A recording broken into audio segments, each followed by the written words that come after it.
like to welcome all of you to the first time we're having a CBE event on a Wednesday night. This is put on by the Living the Dharma subcommittee of the Center for Buddhist Education.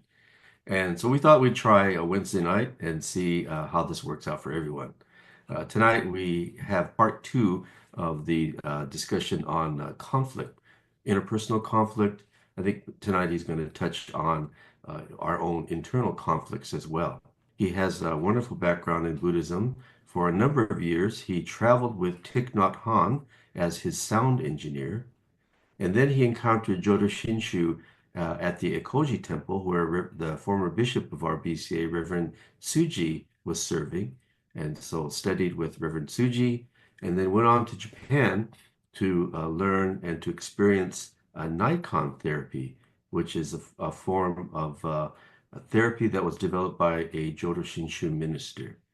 And then since then, he has his own institute in Vermont called the Todo Institute, where he teaches Nikon therapy. He's been a popular speaker in our BCA. He was a keynote speaker for the Federation of Dharma School Teachers League a few years ago and has spoken at numerous BCA temples. I'd like to turn it over now to Gregg Krech. Thank you very much, Reverend Harada. And I'd like to thank the Buddhist Education Committee for giving me an opportunity to speak on this theme of conflict resolution, which I think is a particularly relevant and important topic at this point in time. And as Reverend Harada mentioned, part one of this series was actually done a few months ago, and that recording is now up on YouTube, I believe. So it may be that they can put a link to that in the chat.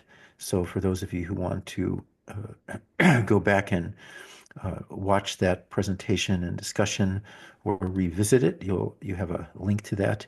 I am going to spend the first few minutes tonight just going over some of the key ideas from that first part of this webinar, but I'll do that fairly quickly so that we can move on to something a little bit different and hopefully deeper in terms of what we do tonight. So I'm going to go ahead and do a screen share so that I can show you some slides while we're doing this. So let me just begin by creating a little bit of context, probably nothing that you don't already know, but right now, we're aware of several wars that are going on around the world. There's probably others that don't always make the news. Our country, particularly as we could see from last election, is divided into almost equal factions and tribes, some of which can't bear to be in the same room together. Marriages are ending in terms of the divorce rate. Families are collapsing. The teenagers and young adults in this country are in the midst of a mental health crisis. We have family estrangement in which members won't even speak to other family members. So the conclusion, and I went through some statistics in the first part of the webinar, is that we have trouble getting along with each other. We even have trouble getting along with people that we love or that we used to love. So this is the kind of karmic result of how our society has unfolded. And not just recently. Remember, we had a civil war about 150, 160 years ago. But now the technology for harming each other has really improved. Not just the weapons that are available, but also the social media, which I don't think they had back in the Civil War days. But in social media, it allows us to basically, when there's conflict, to condemn other people publicly, even to get them fired from their jobs. So people have always had disagreements and conflict, but I think the cost of poorly managed disagreements and conflict is higher than it really ever has been. So I think we have to find a way to harness Buddhist wisdom and teachings to bring peace into a world that desperately needs healing. And the question is, how do we do that? And that's a question that deserves our attention. So tonight we'll give it a little bit of attention.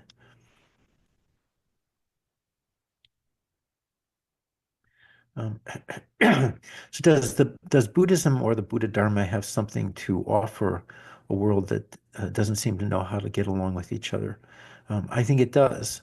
And so I want to talk about conflict resolution. And I'm going to start by going over some of the principles in a very brief way from the last webinar, and then hopefully we can deepen and extend that discussion tonight. So this is some of the main principles that I discussed in the first webinar. Uh, and these are 5 principles that I think are related to or connect to Buddhism. I believe that there are strong core principles from which to build a personal and close relationship with someone. And when conflict arises in a relationship, as it inevitably will, I think these core principles can be an important part of a method for conflict resolution that strengthens the relationship rather than wounds it. So, um, I just got back just 3 days ago from my daughter Chani's wedding in Florida. This is my oldest daughter, and she just got married on Saturday.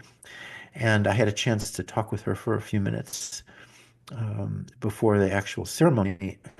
And one of the things I talked to her about was this idea of argument and conflict. And I said that having grown up in a family, she obviously had experiences in which she saw my wife and I argue.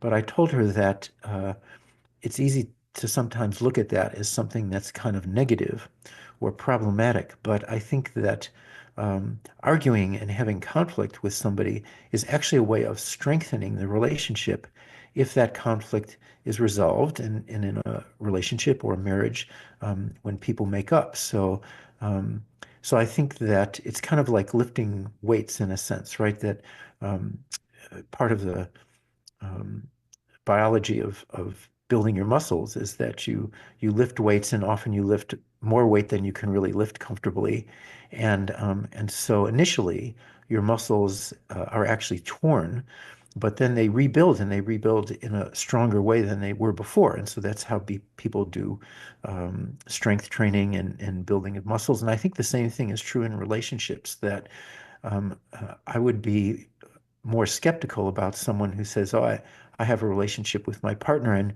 we've been together all these years, and we've never had an argument."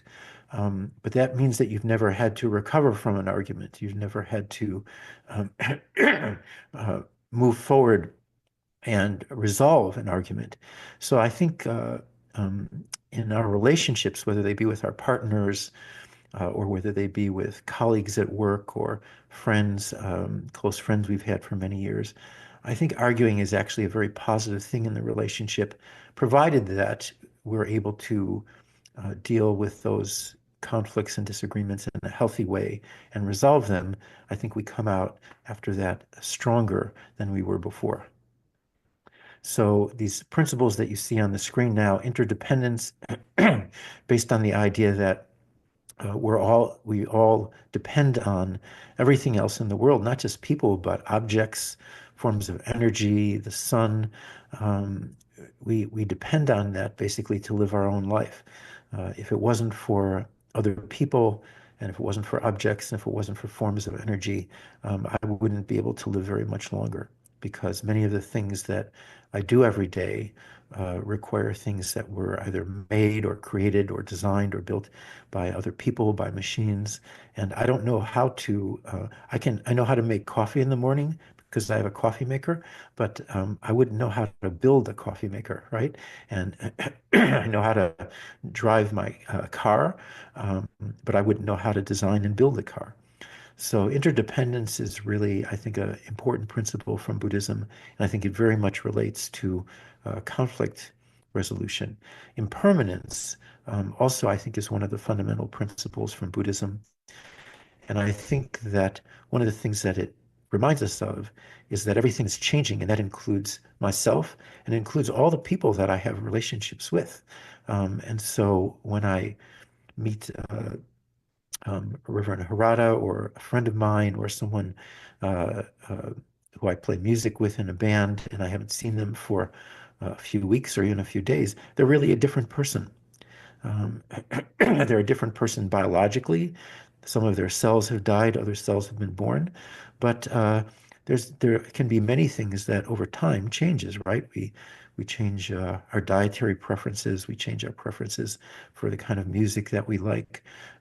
We change our preferences for the kind of language that we use. So, so when we're in a relationship with someone, that relationship is kind of fresh. Every time that we meet that person, even if it's not so noticeable, it really is a brand new, fresh relationship. And that means that sometimes we have to resolve the same kind of problem again because the resolution that we came up with uh, a year ago or 6 months ago or 5 years ago no longer works for both people. So we have to have that kind of discussion again. Um, I think awareness and suffering really relates to compassion. It's our ability to be aware of the suffering in the world, and in particular is aware of the suffering and troubles and problems that I'm causing to other people. And most of us are very aware of the problems other people cause us, but we're not so tuned into how our conduct causes trouble to others. And so I think that's really important to be aware of in terms of having healthy relationships. I talked about jiriki and tariki. Tariki is a term that means something like self-power or power beyond self. Jiriki is self-power. I'm sorry. Jiriki is self-power. Tariki is other power or power beyond self. And I think particularly in Shin Buddhism and Pure Land Buddhism, Tariki is really an important concept in terms of how we look at our spiritual development.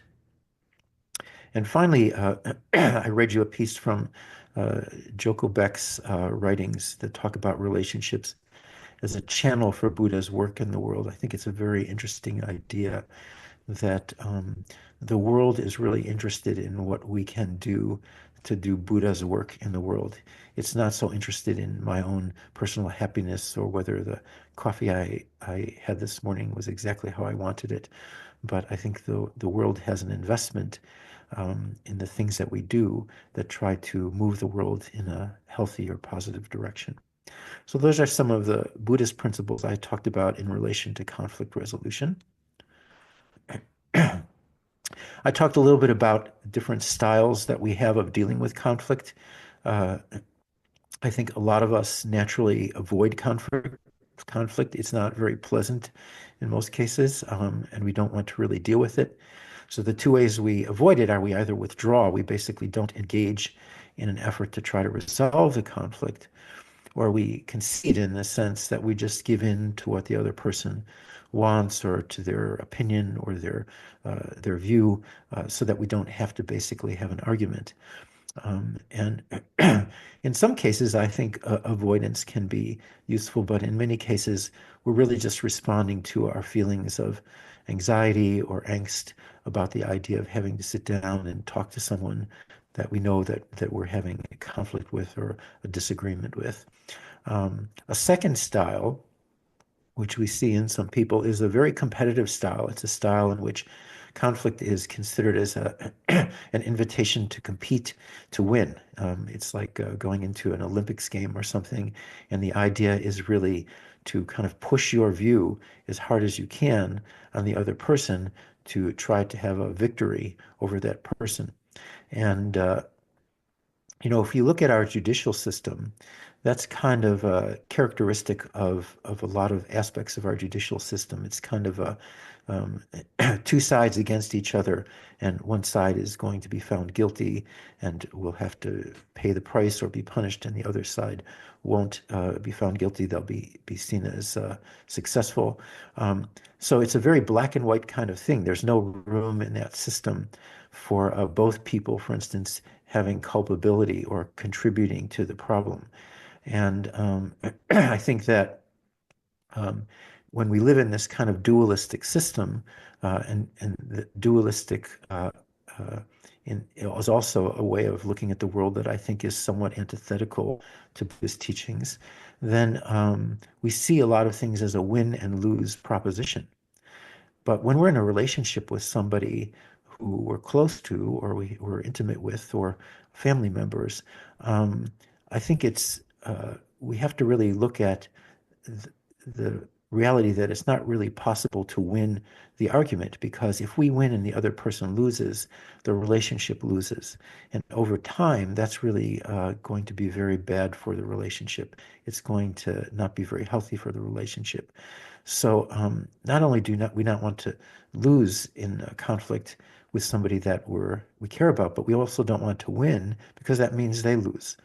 So the third style up here is actually it's listed as number two. We have two number ones. It's listed as number two. On the bottom there is to collaborate and compromise. And I think in many cases that's the healthiest style, to be able to sit down and problem solve with somebody, to try to be empathetic, to understand their perspective and their position, to listen well, hopefully for them to try to understand your perspective and see if you can come up with some resolution that again allows you to leave that disagreement in a healthier state than you came into it with. Um, so so you can think about this in terms of your own style and what style you kind of naturally lean towards and what style you kind of naturally lean away from. I also talked about this idea of softening the heart, um, uh, and specifically kind of three approaches for doing that, one being Nikon reflection. I'll go through that in a moment, but also apologies and the idea that we can apologize not necessarily because we're wrong. We don't have to always look at the issue of conflict as having a wrong and right, but we can apologize because we've caused the other person a problem, or we caused them suffering, or we caused them trouble, or we caused them inconvenience. And when we apologize for causing someone trouble, I think it's much easier than trying to identify who's right and wrong. And of course, when we do that, we mostly end up with both people thinking that they're right and the other person's wrong. So it's difficult to apologize when we don't actually think we're wrong.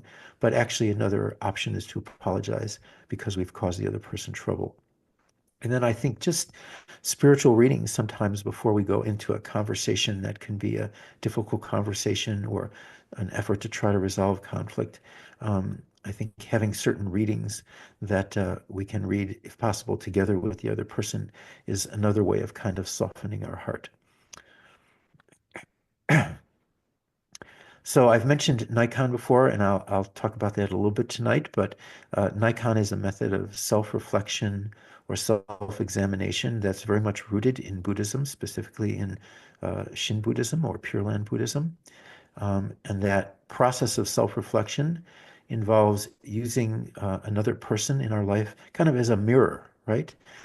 Because if you just look at yourself right now, you realize that you can see certain parts of your body pretty well, like your hands maybe, or your thighs, maybe your feet if you're standing up. But there's a lot of your body, including your own face, that you can't see.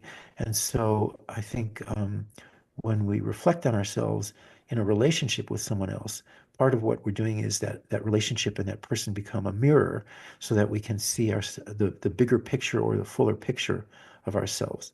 And the three questions that we're using in Nikon are: what have I received from that person? What have I given to them? And the most important question: what troubles and difficulties have I caused?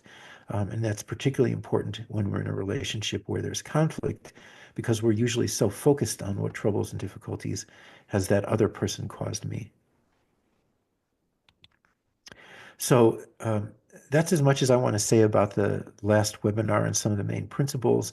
And I want to move on. And there was a couple of questions that were submitted to the sponsoring committee, the Buddhist Education Committee. And I want to address one of those questions now, and I want to address the other question a little bit later in my presentation. So this was a question that came in. What does Japanese psychology and Buddhism have in common? What does Japanese psychology and Buddhism have in common? So that's, I think, a very good question. And I think some of those same principles that I went through a few minutes ago, those 5 principles from Buddhism, are present, I think, in either explicit or implicit ways in several approaches to psychology from Japan. Morita therapy, for example, was developed by a psychiatrist named Shoma Morita somewhere in the early 1900s to treat people with severe anxiety. And some of the key principles that he used really were informed by Zen. So while Morita therapy is not really religious in any way, it draws on some of the principles or psychological principles from Zen Buddhism. For example, there's a term in Japanese, the term arugamama, which means something like to accept things as they are, to accept it as it is. And that's a term used in Morita therapy specifically to talk about accepting ourselves and particularly our inner world, meaning our thoughts and feelings and body sensations. And so the idea is to encounter our inner world without resistance, without trying to fix ourselves internally or fight with ourselves, but to just simply accept whatever comes up in our inner world. And this is very similar in Zen meditation. I lived in a Zen temple for a little while when I was in my early 20s in Japan. And it's very similar to the guidance that you might get from the Zen teacher. If things are coming up while you're meditating, particular kinds of thoughts, particular feelings, the idea is not to try to get caught up in them, but also not to try to get rid of them. The idea is to really just observe and become aware that you're having that particular thought or you're having that particular feeling. So in a situation where we were doing a lot of meditation in a retreat, for example, and I had the thought like, I don't know what I'm doing here. I'm just going to get up and leave. I would just notice that thought, but I actually didn't get up and leave because I could be aware of the thought without having to act upon it. And so that's an example, I think, of a teaching that comes from Buddhism, in this case from meditation training, that you see in Morita therapy, in which we're guided to become aware of our thoughts and feelings, not just during meditation, but basically on a 24/7 kind of basis throughout our day and throughout our life, and to recognize those thoughts and feelings as uncontrollable, things that are happening to us, but not necessarily to treat them as if they're significant or they have any particular meaning or they're important. And so we don't necessarily act on thoughts just because they kind of popped into our mind. So that's, I think, one example from Morita therapy. In Nikon, there's a very strong, I think, commonality between Pure Land and Shin Buddhism on the one hand, and Nikon. Nikon was developed by a man named Yoshimoto Ishin. Uh, he was a very devout Buddhist, a very devout Shin Buddhist, again, back in the probably early to mid 1900s. And he developed Nikon as a method of self-reflection or self-examination. He felt that the process of self-reflection and self-examination were really essential in terms of our own spiritual development, particularly in the Pure Land tradition. Um, but what he found is that as people began using Nikon, um, that there were benefits even when it wasn't used in kind of a spiritual context. So, so for instance, a couple who is having difficulty with each other, if they do Nikon reflection on one another, they may see things that they've done, that they've received from the other person, or troubles they've caused the other person, which helps to heal that relationship if there were problems and difficulties. And it can do that, not necessarily because it's a Buddhist oriented. It does that just because the questions themselves, which are very secular, can have that impact on that relationship. So in Morita therapy, we see an approach that was really developed as a model of psychology. In Nikon, we really see an approach that was really developed as a spiritual approach to self-reflection that was then kind of evolved into an approach, a model of psychology without the kind of Buddhist aspects to it. Um, it's one of the things that attracted me to Nikon because I was interested in psychology, but I also had been involved with Buddhism for many years. So for me, it was a very good and healthy fit. So I do think that some forms of Japanese psychology, in this case, particularly Morita therapy and Nikon, do have a lot in common. And I think for people who are Buddhists like myself, I think that there we want to basically have an approach to psychotherapy and psychology that is consistent with our own spiritual tradition and our own religious principles. And I think that that's not true of a lot of Western psychology, which has evolved from the Judeo-Christian tradition. For people who follow that tradition, that may be a very good fit for them.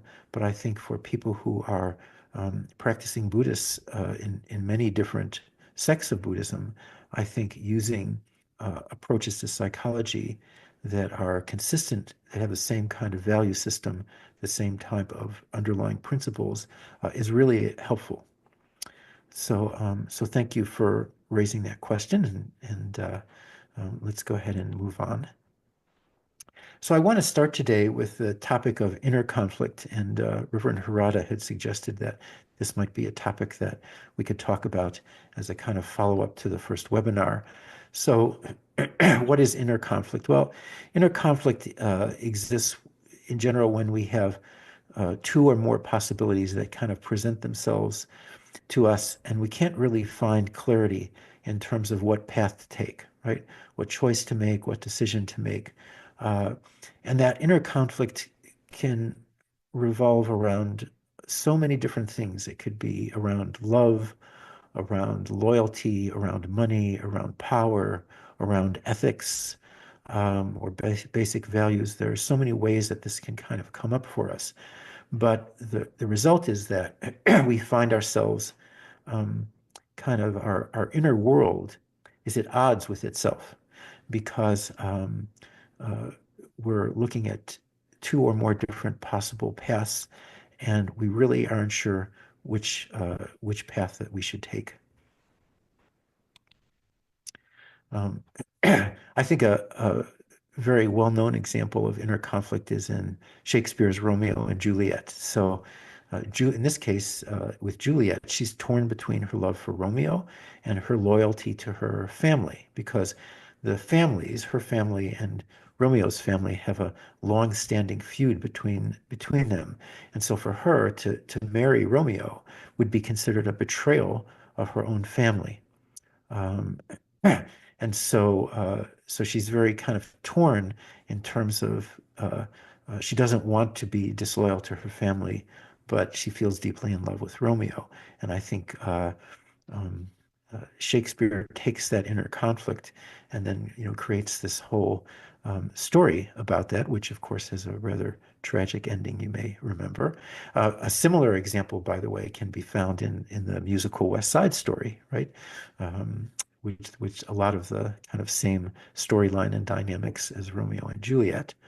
And I'm going to actually show you a brief video. Hopefully we can get this to work. One of my favorite fiction writers is Tolkien, who wrote the trilogy Lord of the Rings. And I'm going to show you just a little 1-minute segment, which I think is an example of an inner conflict of one of the characters in Lord of the Rings. One of the things that I think is amazing about Lord of the Rings as a piece of fiction, as a story, is that there's so many characters in there who not only have external conflicts because they're fighting against kind of the evil in the world, the bad guys, Sauron, for example, but many of them also are experiencing this inner conflict. And so here's one example of that.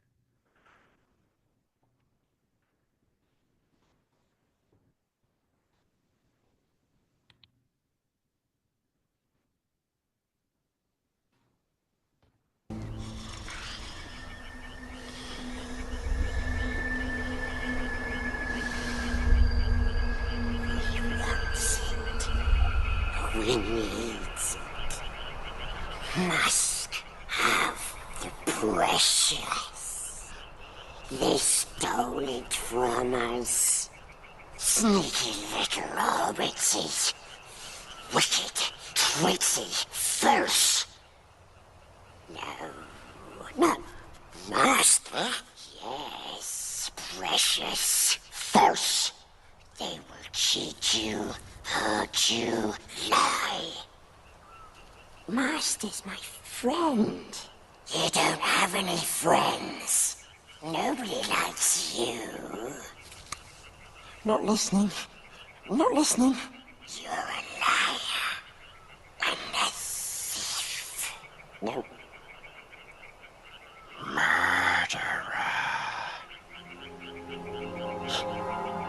Go away. Go away. I hate you. So, so that's this character, Gollum, right, in Lord of the Rings. And he's going through this inner conflict in which he's torn between his desire for the precious, which is, of course, the ring that Frodo has. And he has a very, very strong desire to have that ring back. He originally had it. But he also has a feeling of loyalty towards Frodo. Frodo has actually treated him nicely and saved his life in one instance. And so here he's having this kind of conversation with himself, and you can really hear in that conversation this inner conflict that he's having. So I don't think that there's a formula for how to resolve an inner conflict that we have. It can be extremely painful to basically be faced with in our life with a situation where we have to make choices and have to make decisions, and we're torn inside by which way to go. So I want to offer some suggestions or comments in terms of how we might deal with that. But ultimately, I don't actually think that there is a kind of a formula that you can just put in front of you about how to get out of that situation. And many of us have been in that situation. I've been in that situation. It's not pleasant, but often we do find our way out. And I think one of the ways that we find our way out is by basically trying to get some clarity about what our purpose is. An example of this is in the Bhagavad Gita, where Arjuna, in the Bhagavad Gita, there's these two powerful armies that are about to fight over who's supposed to be the king of this kingdom. And Arjuna is the great warrior that's leading one of the armies. And just before they kind of clash with one another, he rides in his chariot down the center, seeing his army on the right and the opposing army on the left, except on the left, as he looks at that army closely, he sees that it's full of all of these people he knows, some of whom are relatives. There's cousins, there's uncles, he has teachers there. So it reminds me a little bit about the political situation in the US right now. You know, you have disagreements with people about their political leanings, but and some of those people, you know, you can kind of dismiss, but some of those people are people that you grew up with or friends or family members.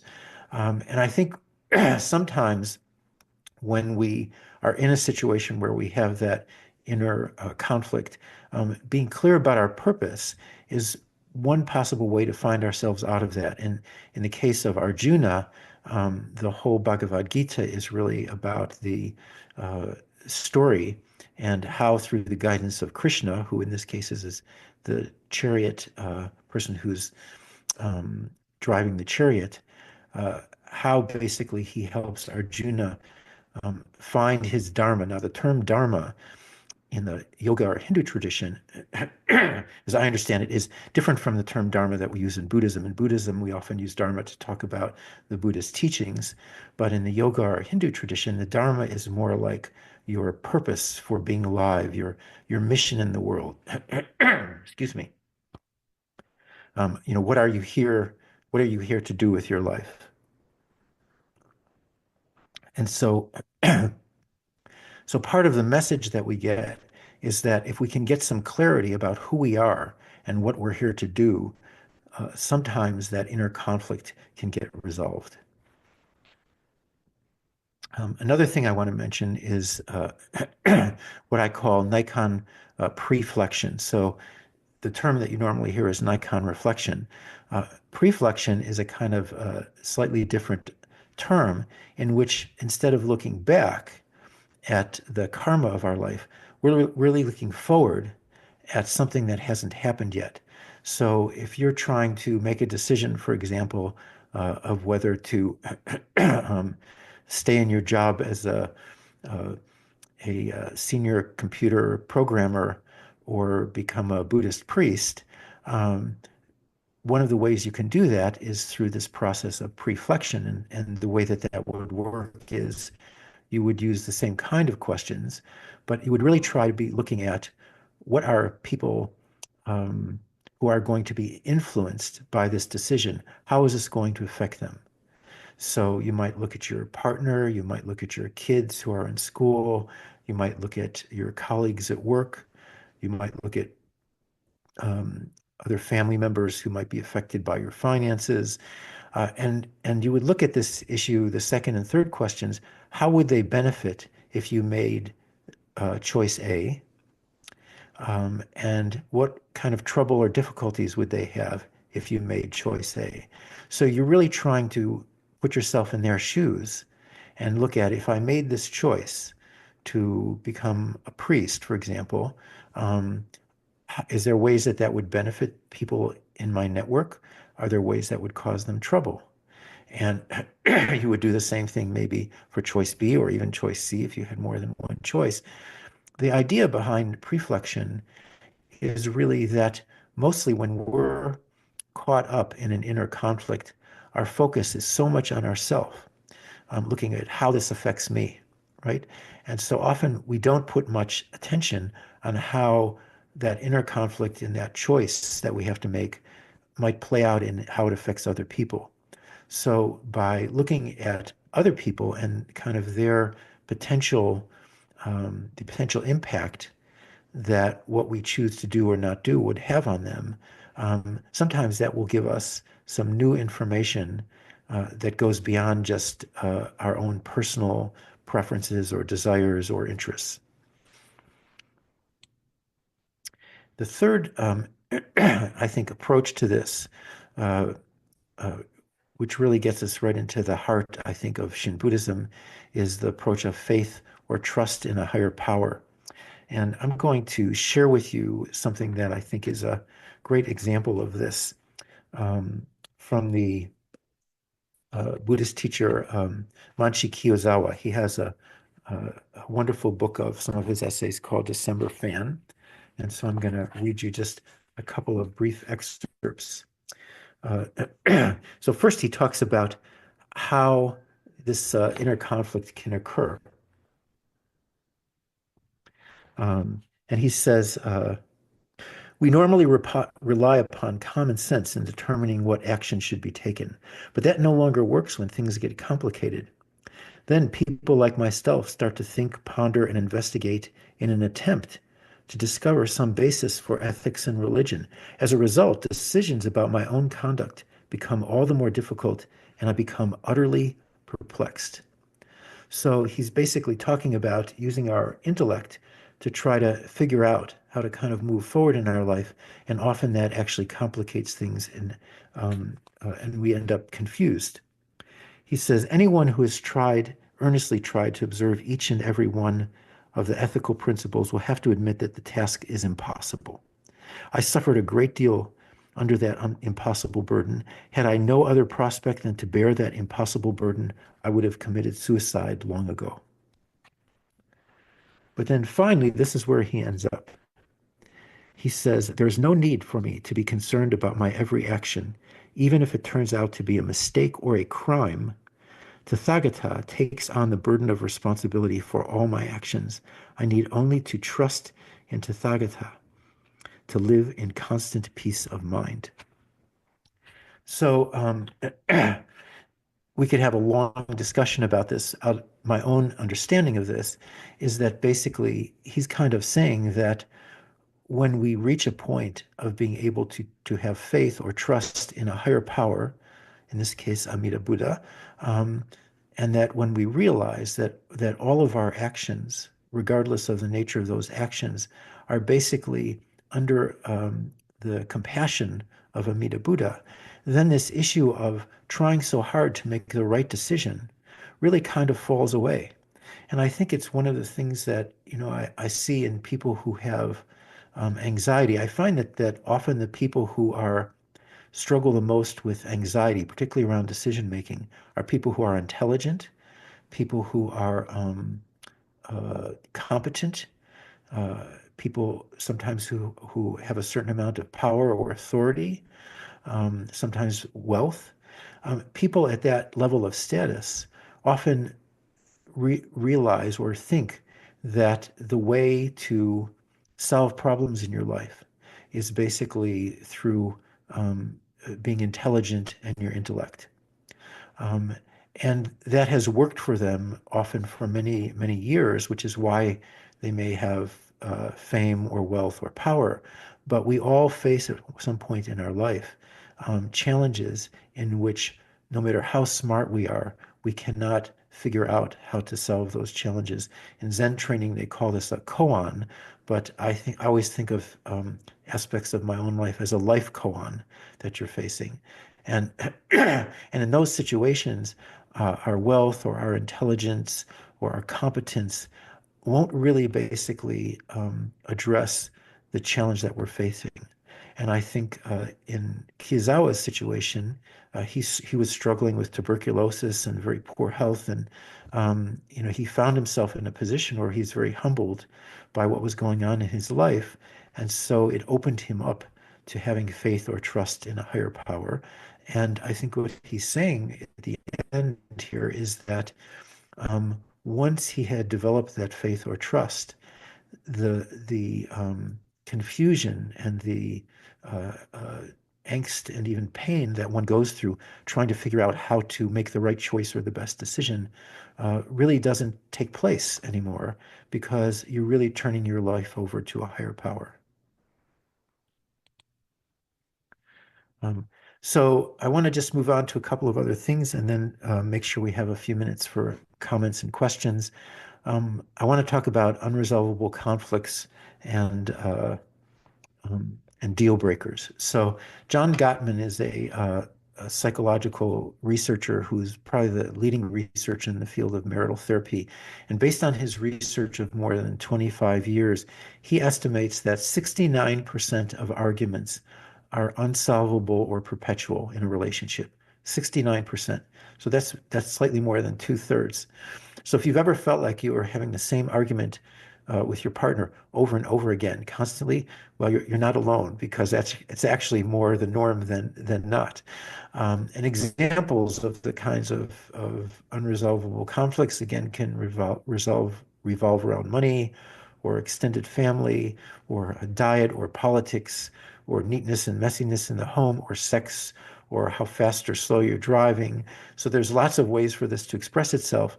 But the koan in this, if you're in a relationship where 69% of the issues are unresolvable, is how do you resolve an unresolvable conflict? And so the one thing that I'll say, I can't answer that koan for you. It's a good thing to kind of be thinking about. But when we really accept the conduct of the other person, when we accept their conduct in terms of leaving socks on the floor, or that they drive 10 miles over the speed limit, or that they have this relationship with their extended family, which we think is very codependent or unhealthy, when we accept that, the conflict gets resolved without being resolved. And a deal breaker, by the way, is when the conflict is of such a nature that you can't accept it. And so if you really can't accept the fact that your partner leaves their dirty socks on the bathroom floor, that might be a deal breaker, meaning that ends your relationship. But usually deal breakers are more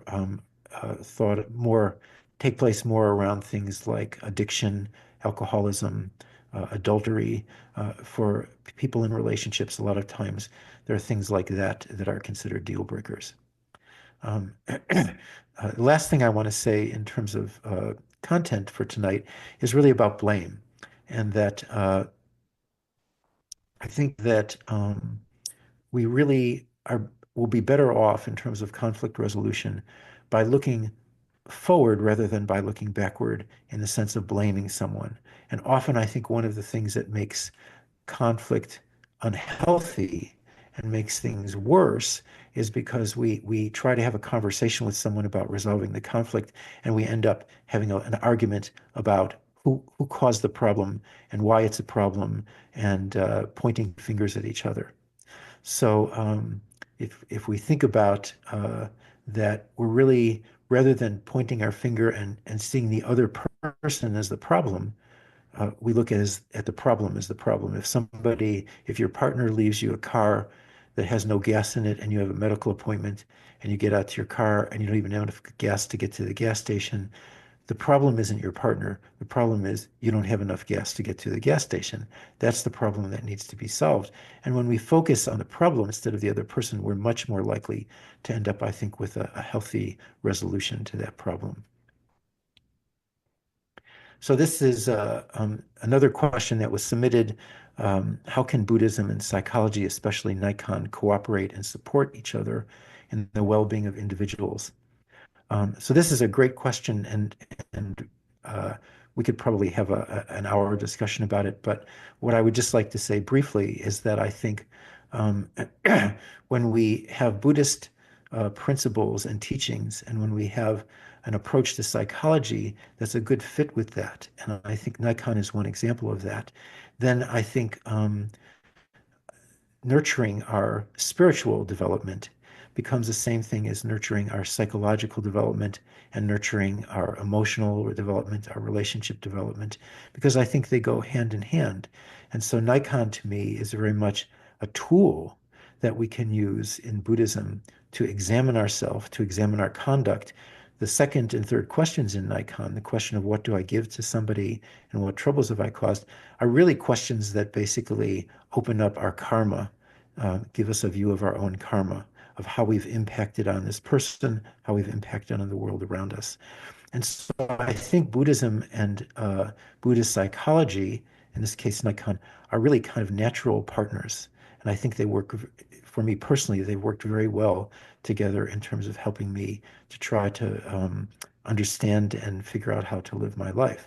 On the other hand, I also think that approaches to psychology that are not a good fit with Buddhism, for example, in Buddhism, I think that, or in a lot of Western psychology, there's an effort to try to get us to have more self-esteem, higher self-esteem, to feel good about ourselves. But I don't think that Buddhism is actually directing us to try to feel good about ourselves or have higher self-esteem. In fact, my wife pointed out to me years ago that this issue of self-esteem, that low self-esteem and high self-esteem fundamentally are really the same thing, because they're both about self-focused attention. They're both about our concern about ourself. And so to me, from a Buddhist standpoint, we really aren't trying to get high self-esteem or low self-esteem. And I think a better fit with Buddhism is no self-esteem. In other words, it's the idea that ultimately we want to dissolve our view of ourself as a separate entity, a separate person, and see ourselves as a part of the whole, or the bigger picture of the universe. So so I think that's an excellent question, and I hope that there's time to maybe delve into that more. But I do think that Buddhist psychology is different from Western psychology, and I think it is a way of supporting Buddhism. And I think Buddhism is an approach to spirituality that really has a lot of good guidance and advice in terms of how we should work with our own mental health. So last thing that I want to say, and then I'd like to open it up for questions, is in 2000, I think it was 2008, I attended a conference in Europe, in Germany, for Shin Buddhists. And it was based on this quote from Shinran Shonin: "May there be peace in the world, and may the Buddha's teachings spread." And it's interesting because there were topics in the conference, in the title of the conference, which really just used the first part, may there be peace, I think, and tranquility in the world. But Shinran really associated the possibility for peace in the world with the spread of the Buddhist teachings. And I think when we look at conflict resolution, which is so needed throughout the world and in our own families and within our own hearts and minds, I think that the Buddhist teachings are a wonderful path in order to basically create more peace in the world, in our families, and within ourselves.